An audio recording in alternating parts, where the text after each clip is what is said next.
Hello, this is Stephanie Hudson.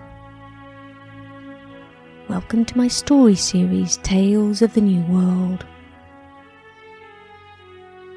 These podcasts have been created to complement my novels, which take place in an alternate dimension. Filled with anthropomorphic people who possess an intellect equal to humans, the New World is a place of unparalleled beauty, where only the most honourable and valiant live. With a propensity to kindness, they spend their days whittling, weaving, or best of all, foraging in the woodland copses.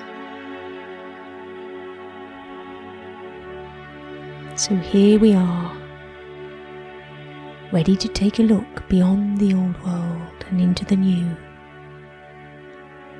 Beyond the relentless need to apportion a set time and place to everything we say and do.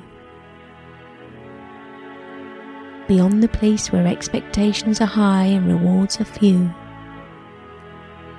To a new place where you can just simply be you. Now make yourself comfortable, close your eyes, and know that you are safe.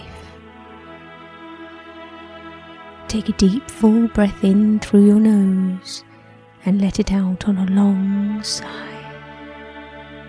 That's it. Now settle deep into your body so you can fully relax, and with each breath sink deeper into the support beneath you until you become part of the vessel that will carry you through the night into the new world. Notice how the bright light energy within you gets even brighter still with each breath. In the new world we call this Bekji. This is your power, your life force. And now you are ready to enter the new world.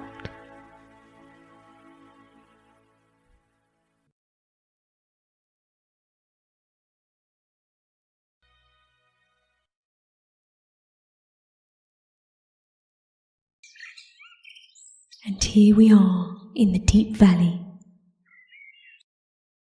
guarded by the whispering vines that twist around the many thick, knotted tree trunks to carpet the earth with their soft, luscious leaves.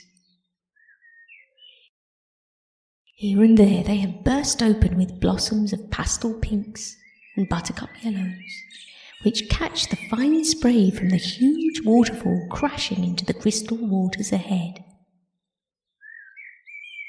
As the sun falls asleep, the lanterns come alive with flickers of red, orange, and powder box blue. And there, amidst it all, sit the folk of the New World. With their thick, fluffy fur and brightly coloured feathers, they are certainly very different to us. But they are the kindest folk you will ever meet, and certainly the most difficult to forget. And just look. There lays the Truffle Pog after his seasonal feast, the white of his plump belly caught in the fading light that has filtered through the dew-sodden bracken. His eyelids lay heavy now, and his large clews twitch as he dreams of clothadroline milk and honeysuckle pods. For Jasper is a very greedy fellow, but a firm favourite amongst the meadow folk, as he is a most kind and generous soul who would happily give up his bed, his freedom, and all his belongings if it meant you or I would be safe for the night. It's just unfortunate he is sometimes so consumed with food. In fact, he will eat anything and everything. It's as if he just can't help himself. The mere scent of air-brought pollen or whiff of emperor figs means his golden fur stands on its end and his bulbous eyes go into high alert. And when he's eaten more than any Truffle Pog should, he sometimes forgets just how much he has eaten, and then he goes on to eat a whole lot more, which results in the most consuming of stomach conditions, affecting all those within the nearest square mile. Anyway, it looks as if the meadow folk have left him to sleep it off. It's getting dark now and a little difficult to see, but if we move in closer, he might just wake up and say hello. Come, this is the way. Through the bracken we go. The soft blanket of moss under our feet will guide us through. It has grown in a perfect path. And don't worry, there are no stones. We'll be perfectly safe barefoot. Just beyond Jasper, there's a hustle and bustle of a busy day coming to an end.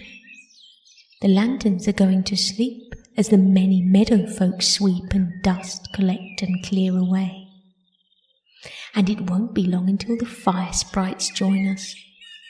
And when they shake out the sleep from their wings, we shall open our arms and be showered in a scintillating blaze of light that will cocoon us in its promise.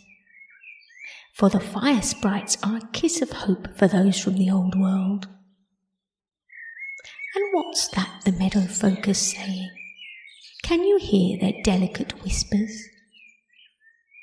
They are speaking of a new and deadly poisonous root that has been found growing in the old world copse. And they're saying that's where the Pog has been all day. This is not good. What happens if he's eaten something deadly? It appears the meadow folk are concerned, and they're coming over to take a look. But they're having to cover their faces, for there's a murky-coloured gas wafting through the bracken from where Jasper lays. It's just as well we from the old world are used to such pollution. By the look on the faces of the meadow folk, all is not well. And now they're calling the cockatrice. She always knows what to do in such situations. Here she comes, she's flying in, but she's not very impressed. Her copper-coloured feathers are on end. The gas from the Pog is much darker than usual, and she's saying it's because he must have eaten the root. Just look at him. Jasper looks so content laying there, but little does he know he won't wake up again if he doesn't get help. The old world poison is not something he can absorb into his new world body. We will have to journey to the land of spring and visit the obsidian mines. Only there we will find the powerful antidote to such destruction. That's the only thing that can help Jasper now. Unfortunately, the mines are guarded by the Hodja, and he is very precious over just who he gives his medicine to. As a gatekeeper, his job is to make certain no New World resources are frittered away, and he does this by denying access to the mines at any given time. But we have no choice. We will have to try and win him over.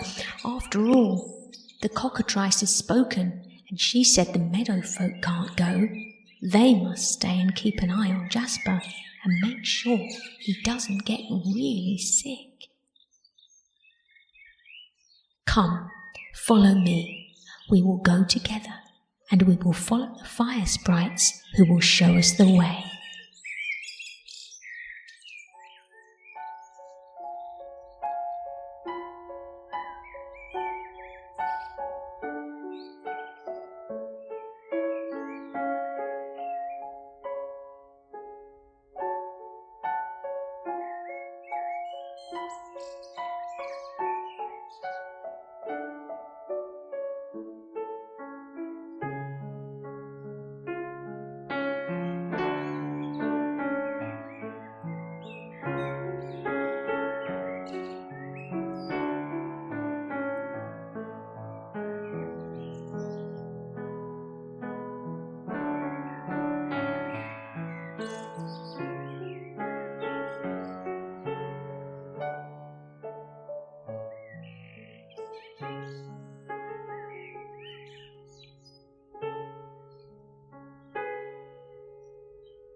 We made it.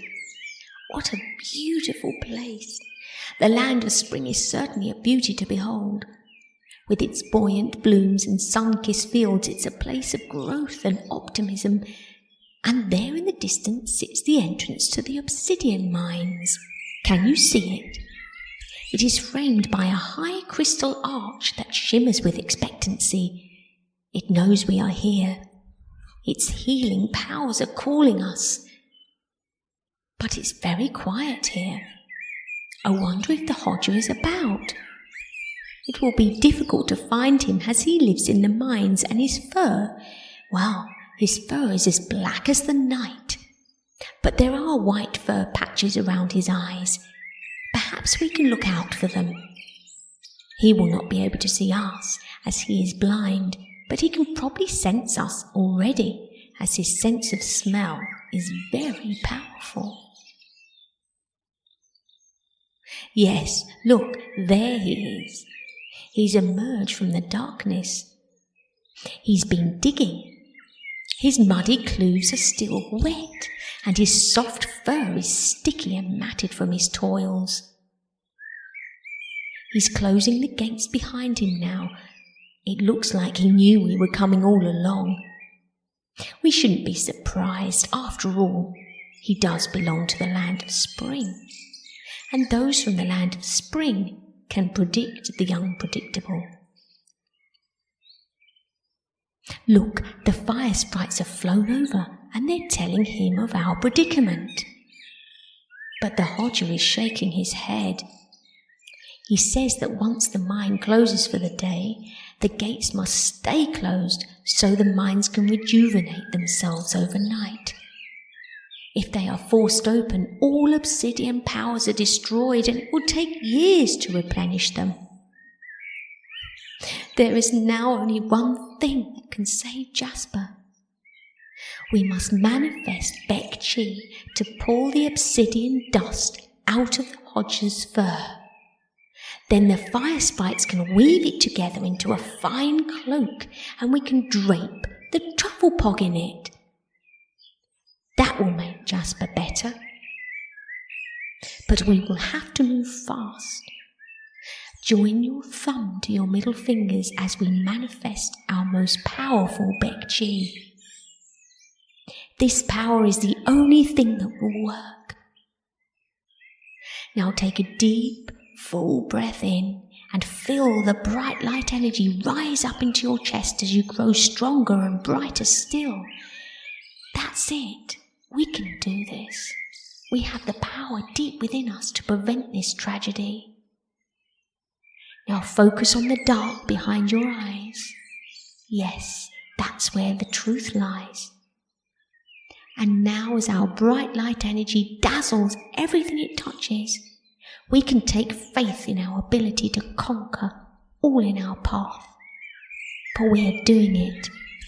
Yes, the light is getting stronger, and the dust, it's rising up out of the Hodger's fur. Dust likes to settle where it's dark and where it can hide. But we won't let this obsidian dust hide, will we?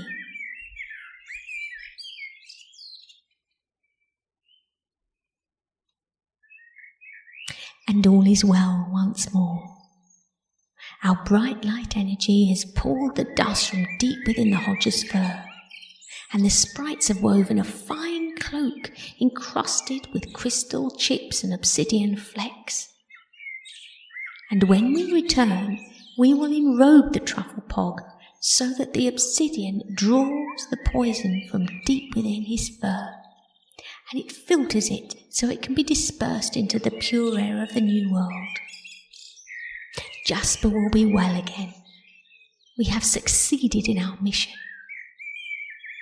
And now let's celebrate with the New World folk as they prepare another midnight feast.